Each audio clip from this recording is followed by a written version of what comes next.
So we've got a big one here, and we're going to have one over here, and then one back here. And then let me use my pellet knife to actually scrape in. As I mentioned before, you can look at lines. So we've got this angle here, and that little shape down here becomes part of the composition. And within that area, there'll be like a leaf here, then perhaps a leaf up here. Then if I don't like what I did, I can always cover up. So the moral of the story is your composition can always be changed. It's never permanent. It never has to stay the way it is. So what I typically do is go for those big shapes, and then what I'll do is take my pellet knife and scrape in some of the smaller shapes to sort of feel out the composition. So there'll be a leaf up here, a leaf here, and then once I use the paper towel and the pellet knife a little bit, then what I do is go in with the same brush I use for the undertone and use that to actually sketch in.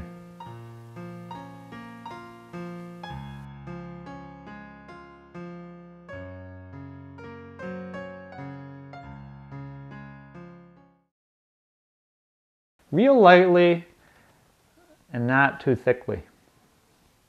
So it's one layer, it's a second layer on top of the first layer basically. And think of these as like little jigsaw puzzle pieces. You're starting to put together the puzzle and fit in all the missing pieces. Always looking at relationships. Like this area right here, the big fancy word for that is called trap shape. That's actually the distance from here to here. It's the amount of space that is in between two forms. So here's this form, this tangerine next to this tangerine sort of traps that little bit of space in there, which is called a trap shape. And then I may do like an invisible line here just to show what the angle is, how they fall on a similar angle. And then we have this tangerine over here. And then I'm going to sketch in some of the leaves back here. And during this first stage, I also think about the value, like how dark this leaf is going to be compared to the leaf over here.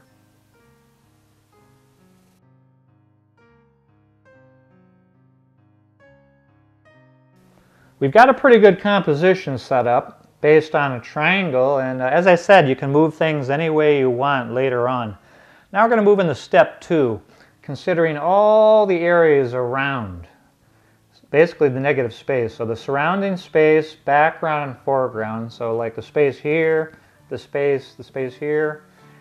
You're probably asking me, why aren't I going to paint the tangerines now? Well, my theory, remember, this is a theory that has worked for me for many, many years. My theory is that if you paint all of the unoccupied space all around your major subject, that it allows you to really consider the composition more and actually the particular shapes of your elements. So with these tangerines, when I go in and I paint like the space here, it's going to help me shape that tangerine. And the same thing back here. And it also allows you to get that nice light and dark relationship from the get-go. And plus you have, since the tangerines are light, if we paint the space around the tangerines, these areas that we've wiped away are actually going to pop out. And then when we move on to paint the light's actually going to snap and have more impact. So let's mix up some orange right now. Perhaps a little bit of red orange too.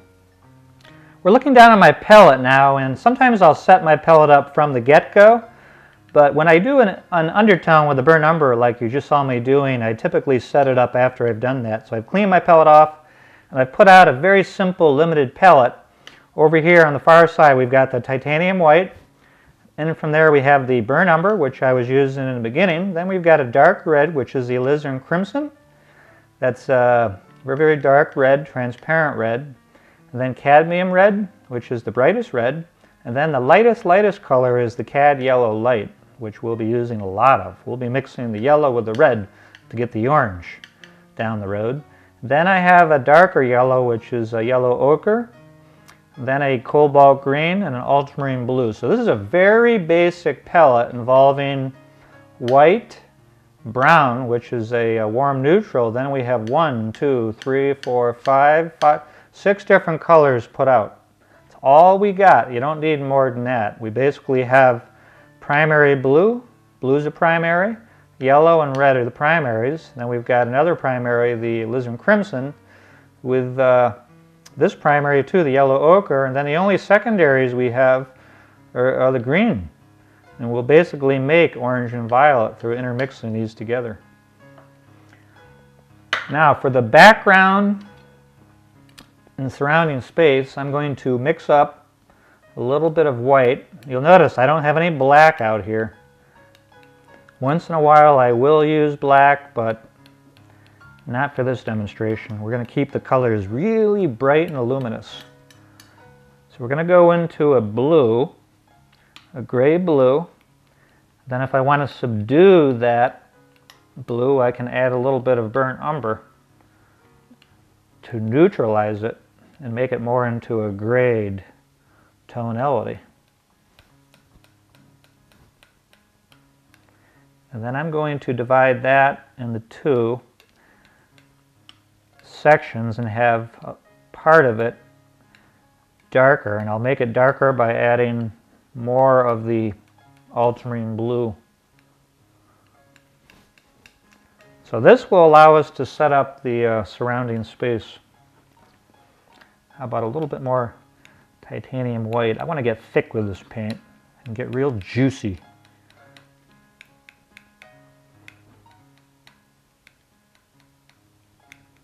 There we go. What you just saw me mix up, I'm going to use to paint like this shape right here, this shape right here, all the space in the front here, all those areas that you don't have any elements, you know, the negative space, the unoccupied space, the air, if you will.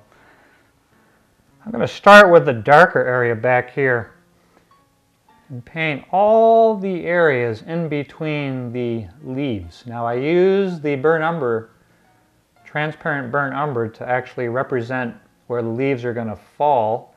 And now I'm going to use the combination of the ultramarine blue mixed with the burnt umber to paint the space in between. So these are the trap shapes as I described before. And do it real quickly and loosely. At least I like to paint loose. It doesn't mean you at home have to paint loose. Paint however you want. There are no rules when it comes to how you go about applying paint. Pretty much your paint strokes are going to reflect your personality and your mood. The worst thing to do is repress your paint strokes. Allow your paint strokes to be filled with honesty. Let them be natural. So there's my dark spots.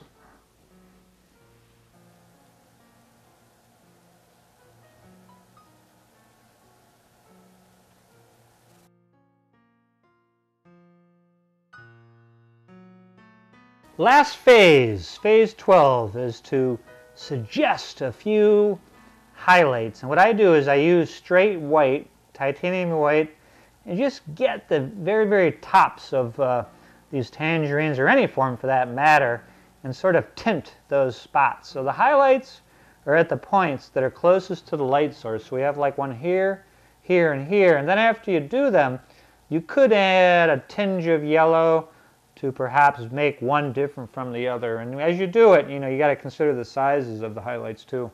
For the highlights, I'm going to use a number 2 bristle and just dip into some pure titanium white, load it up in the brush, and just come across. What I like to do is hold my brush way on the end, get back, look at the motif, and just presto, a little shape, a little block.